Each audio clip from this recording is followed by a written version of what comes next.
NASA is gearing up to fly to the Moon and then Mars. In order to do so, we will need a lot of rocket power.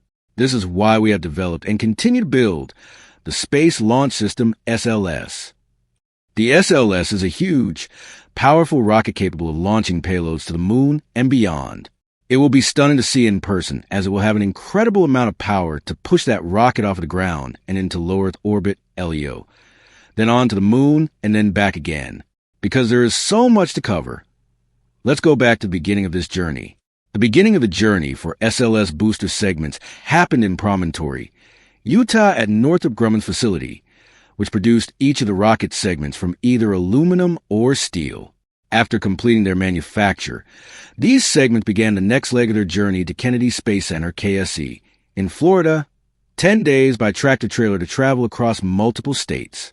Once at KSC, these segments were received into the Rotation, Processing and Surging Facility, RPSF.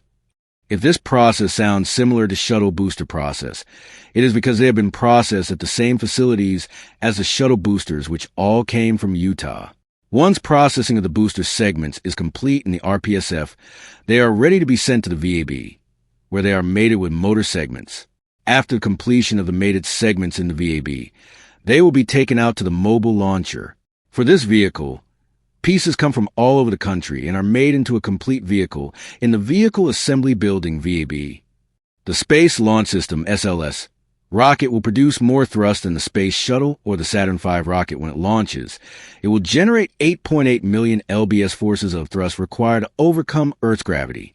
The units which provide the large majority of this thrust are the twin solid rocket boosters assembled here at NASA's Exploration Ground Systems. These rocket boosters contain 10 motor segments when assembled, standing approximately 17 stories high. When assembling the rocket boosters, first we inspect all parts of the rocket booster hardware. Then we prepare for the rocket booster segments to stack, which is a lengthy process requiring time, patience, and precise handling of the equipment.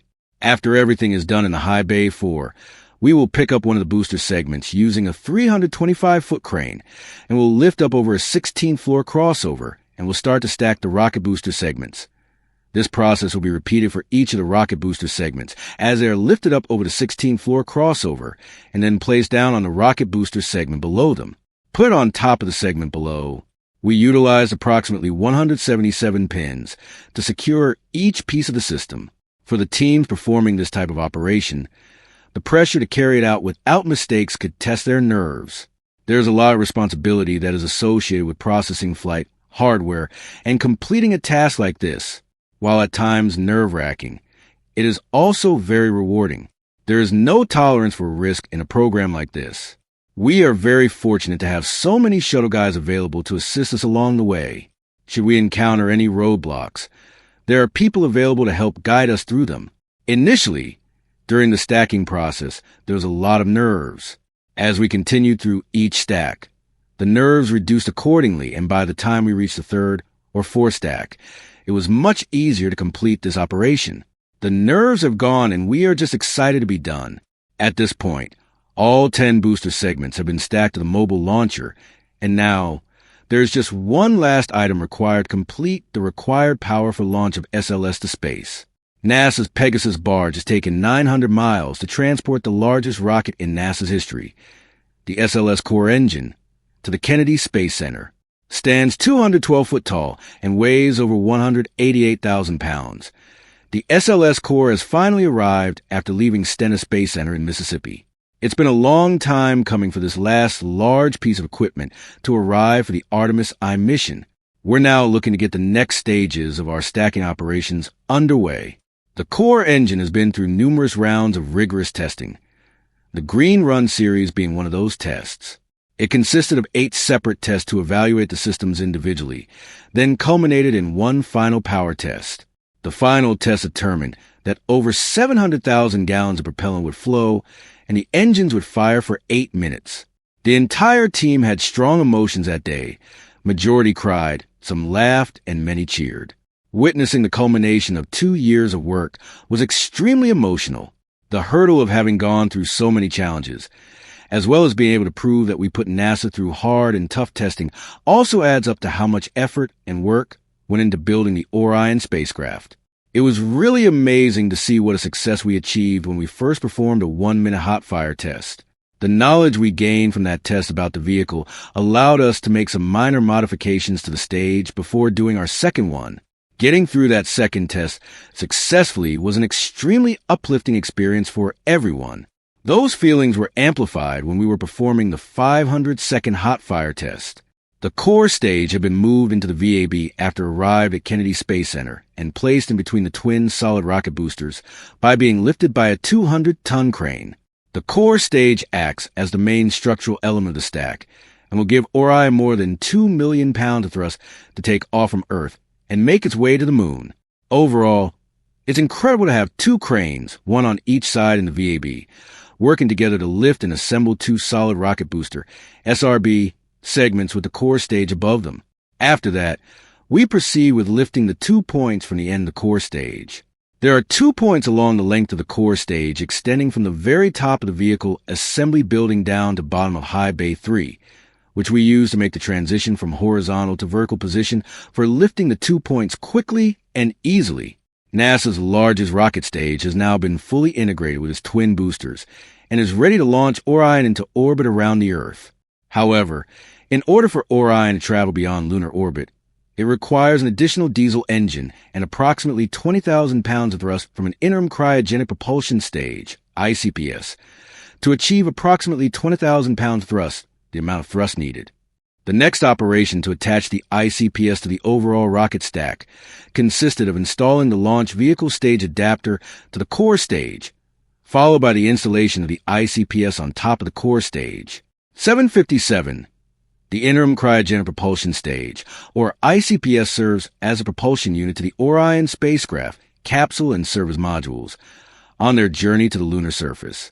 Before the capsule could be attached to the launch vehicle, SLS, teams will conduct testing of SLS and the ICPS propulsion systems to verify communications between all elements of SLS, including ground systems, the launch control system, and their associated software. The methods for testing are very different from those used during the Apollo program. All of the modifications have taken place inside the VAB Vehicle Assembly Building, which was built in the 1960s for the assembly of the Saturn V launch vehicle, the largest rocket ever made by humans at the time it was designed. The assembly building now had to be reconfigured to accommodate multiple different classes of rockets and spacecraft, some of which will launch into low Earth orbit and others launching into deep space. The high bay where the spacecraft for the Apollo missions were built previously also served as the high bay for the shuttle program. Upgrades to the high bay are still ongoing today, including those necessary to support future missions to the Artemis lunar program, Artemis II, and Artemis III. When the Space Launch System SLS rocket launches from Kennedy Space Center's Launch Pad 39B, the Orion spacecraft will not be the only spacecraft being launched.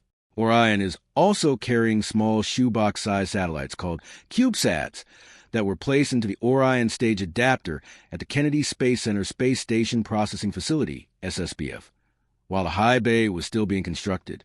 The extra space provided in the Orion stage adapter will allow for a rare opportunity to send these CubeSats beyond low Earth orbit LEO and to conduct scientific experiments in deep space. There are many types of CubeSat, which will be fly with the Orion spacecraft and studying a variety of scientific data from the moon, asteroids, and the effect of space radiation on living organisms. Currently, the space stack for the SLS and Orion is almost complete. The only thing missing is the Orion spacecraft itself, which is still in the Launch Abort System facility undergoing installation of one of the spacecraft's most critical components, the Launch Abort System. The Launch Abort System is what protects the crew from harm in the case of an emergency during launch. It consists of the pointy solid rocket motor on top of Orion, which provides a means to separate the spacecraft from the SLS and launch the crew to safety. The emergency launch system is critical in that regard. It is one of the most advanced launch abort systems. Fully integrated with our launch abort system, this vehicle, Orion, is being delivered to the VAB very slowly during the night. When the vehicle Orion gets to the VAB, it will be lifted and lowered onto the Orion stage adapter. Now that this activity is done, we have fully stacked the most powerful rocket that has ever been assembled. Unbelievable, Our goal is to determine what exploration will look like in the future once we retire the shuttle program. What are our nation's goals for space and exploration? How do we want to go about doing that? It blows my mind to think how far we have come since the early days of dream, concept, and action. To think about the 3 existing programs that we now have in support of the Artemis mission. To think about how much hardware has been created in virtually every state and all around the globe by every size of aerospace manufacturer possible. To know that I played a role in this process is very humbling and inspiring. In order for SLS and Orion to launch and usher our nation into its next era of space exploration, we have to go through several testing phases of the rocket and the orbiter while at the VAB. The NASA Artemis program is a new program to build a new system of launch vehicles and spacecraft that will allow crews to go back to the moon. Artemis will utilize our current systems, such as the Space Launch System SLS and Orion Crew Capsule, directly on the back of one another. The first exploration missions to land on the moon will include Orion Crew Capsule. Will travel to the moon to perform a flyby of the moon in preparations for landing activities. Space Launch System SLS will launch from Kennedy Space Center, KSC, and then use the RLV to get into low Earth orbit. First steps flight to the moon, which will be the first time we have used an RLV to fly to the moon. The development of these new vehicles and supporting infrastructures has taken years and is now coming together for the first official Artemis flight in 2024, uncrewed flight with Orion. More than 90 organizations are involved with the Artemis program and are working together to support NASA. The excitement for the program continues to grow. As we move forward, we encourage you to stay in touch with us and provide feedback about this exciting program at the website link below or through your local NASA offices. We look forward to seeing you at the inaugural flight. This video contains artwork of the planned Artemis missions. This video contains actual footage of NASA's Artemis training activities. This is a program that's going to the moon and to Mars. It's something we need. We need the United States to do it, and we need the world to do it. I'm excited. There will be a lot of effort. It's going to be a total shock when Artemis I flies.